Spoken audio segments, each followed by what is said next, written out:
saudara-saudari pemuda-pemudi Gereja Pentakosta Cibadah Bandung yang terkasih dalam nama Yesus Kristus.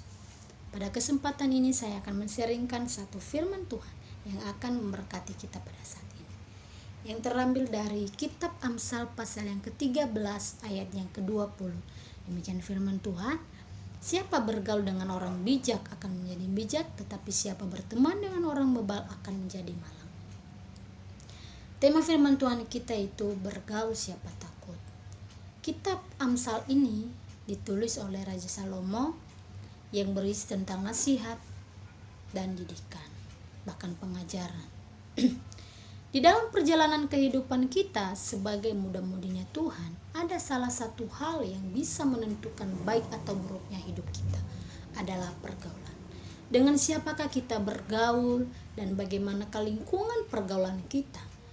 Pergaulan adalah merupakan interaksi sosial yang dilakukan oleh manusia yang satu dengan manusia yang lain, dan merupakan hal penentu akan seperti apa kita ke depan nantinya. Maka dari itu kita harus pintar dalam hal memilih pergaulan, terutama dalam hal teman. Karena teman bisa membawa kita ke arah yang baik dan buruk.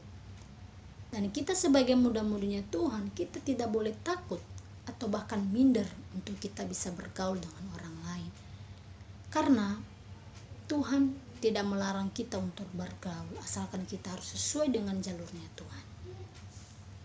Dalam hal pergaulan atau pertemanan, Tuhan sudah mengingatkan kita dengan kitab Amsal 13 ayat yang ke-20 tadi yang barusan saya bacakan, bahwa di situ dikatakan jelas bahwa siapa yang bergaul dengan orang bijak akan menjadi bijak. Bijak dalam arti apa? Dia pandai, cakap dalam berkata, sopan. Dan siapa yang berteman dengan orang bebal? Orang bebal adalah orang yang sukar, mengerti, atau tidak cepat menanggapi sesuatu, dan tidak mau dikasih tahu, atau disebut dengan orang yang keras kepala. Di sini katakan bahwa akibatnya akan menjadi malang, artinya bahwa orang tersebut akan bernasib buruk, akan selalu sial, bahkan celaka, dan pasti tidak akan berkenan di hadapan Tuhan. Bagi kita para pemuda-pemudi, sudah jelas di ayat yang sudah kita baca tadi bahwa menjadi pengingat keras dalam hal kita memilih pergaulan. Di mana kita melihat pada saat ini bahwa sebagian dan bahkan banyak sekali pemuda-pemudi yang terjerumus ke dalam hal negatif yang Tuhan tidak inginkan. Akibatnya bahwa mereka salah memilih dalam pergaulan. Kita harus tahu bahwa para pemuda itu sebenarnya sudah dikategorikan sebagai manusia yang dewasa, yang seharusnya bisa membedakan manakah teman yang baik dan manakah teman yang buruk. Tetapi mereka malah mencari teman yang bisa membuat dirinya senang, membuat dirinya nyaman. Mereka tidak memperdulikan baik atau buruknya suatu pertemanan tersebut. Mereka hanya mencari kesenangan saja. Alasannya kenapa para pemuda-pemudi seperti ini mencari teman yang buruk bagi dirinya tanpa berpikir panjang? Di sini kita akan melihat yang pertama, bahwa terpengaruh oleh teman. Kita melihat bahwa tipe pemuda seperti ini biasanya mempunyai sifat yang hanya ikut-ikutan saja dan tidak berusaha menghindari. Pada akhirnya ya terjerumus juga. Artinya bahwa ketika ada orang yang membawa kita ke dalam hal yang tidak baik, dan kita terus-menerus tidak mau berusaha untuk menghindari apa yang dilakukan oleh teman kita yang buruk ini, maka kita otomatis akan melakukan hal yang buruk yang dilakukan oleh teman kita tersebut. Seperti contohnya misalnya merokok, berkelahi, atau contoh lainnya. Yang kedua, pada dasarnya mereka sendirilah yang sengaja mencari kesenangan. Kenapa? Pemuda seperti ini biasanya kita melihat bahwa kurang mendapat perhatian dan kasih sayang daripada kedua orang tuanya. Jadi mereka berusaha untuk mencari kesenangan melalui pergaulan yang buruk. Mereka berusaha mencari teman yang bisa menerima keberadaan mereka. Dan di sini katakan bahwa mereka sengaja mencari kesenangan sendiri. Yang ketiga, tidak mempunyai tujuan hidup.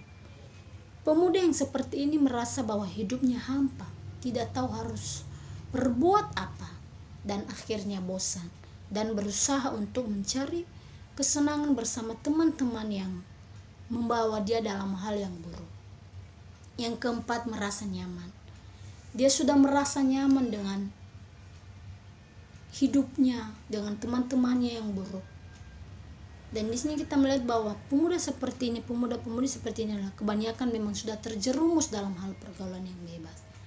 Dan ketika dia sudah merasa nyaman di zona tersebut, akhirnya dia sulit untuk bertobat, sulit untuk menghindari hal tersebut. Karena sudah merasa nyaman gitu. Sudah merasa nyaman dengan dosa tersebut. Sehingga sulit untuk dia bisa bertobat dari kejahatan, dari dosa tersebut. Kelima, kecewa dalam hidupnya. Seperti misalnya putus asa dari keluarga yang hancur-hancuran, keluarga yang tidak menganggap keberadaan dia, dan bahkan yang mengalami kekerasan. Inilah alasan pemuda-pemudi juga, sebagian pemuda-pemudi yang mencari pertemanan dalam hal yang buruk. Ada beberapa hal juga yang harus benar-benar kita perhatikan sebagai anak-anaknya Tuhan yang sudah menerima pembenaran dari Tuhan. Kita harus benar-benar menyikapi pergaulan hidup kita, sehingga kita bisa mampu menjadi pribadi yang berbeda dan sikap hidup yang tidak akan terpengaruh oleh berbagai situasi dan kondisi yang bisa membawa kita kepada kebinasaan. Kalau kita melihat dalam Mazmur pasal 1 yang sampai yang kedua, disitu katakan bahwa berbahagialah orang yang tidak berjalan menurut nasihat orang fasik, yang tidak berdiri di jalan orang berdosa, dan yang tidak duduk dalam kumpulan pencemooh. Tetapi yang kesukanya ialah Taurat Tuhan, dan yang merenungkan Taurat itu siang dan malam. Kita harus tetap berpegang kepada firman Tuhan. Kita harus tetap berpegang pada iman dan firman Tuhan. Maka itu akan membuat kita tetap kuat dalam menghadapi segala pergumulan hidup kita. Bahkan dalam pergaulan kita sekalipun, kita akan tidak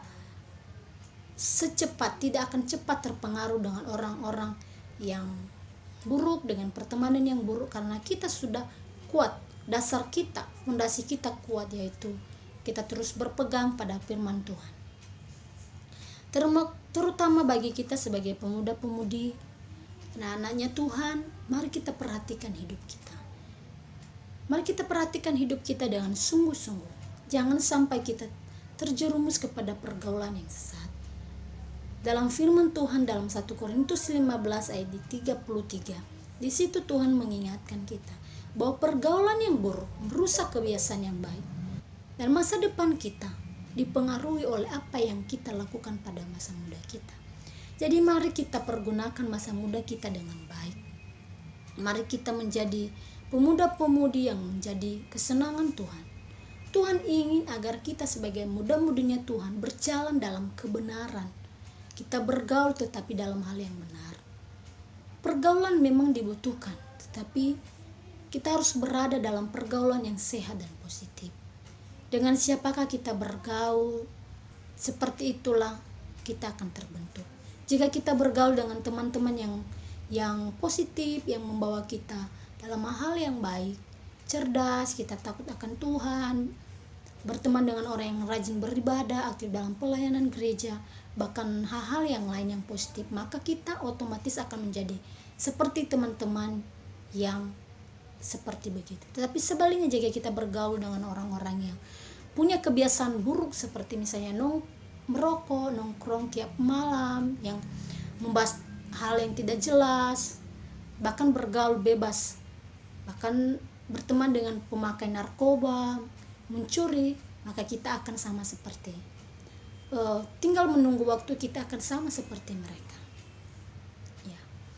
Jadi yuk, kita sebagai pemuda-pemudinya Tuhan, kita sebagai anak mudanya Tuhan, mari kita bergaul sesuai dengan jalurnya Tuhan.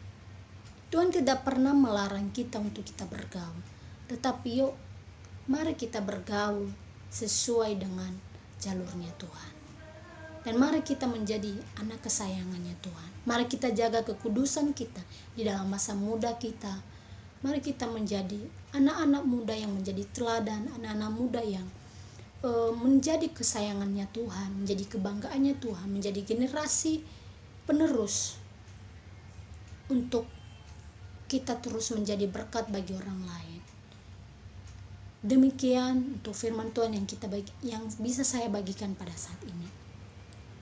Biarlah Tuhan Yesus yang memberkati kita semua, dan kita boleh bergaul dengan kepada siapapun, tetapi kita harus ingat bahwa kita harus bergaul sesuai dengan jalurnya Tuhan, sesuai dengan aturannya Tuhan.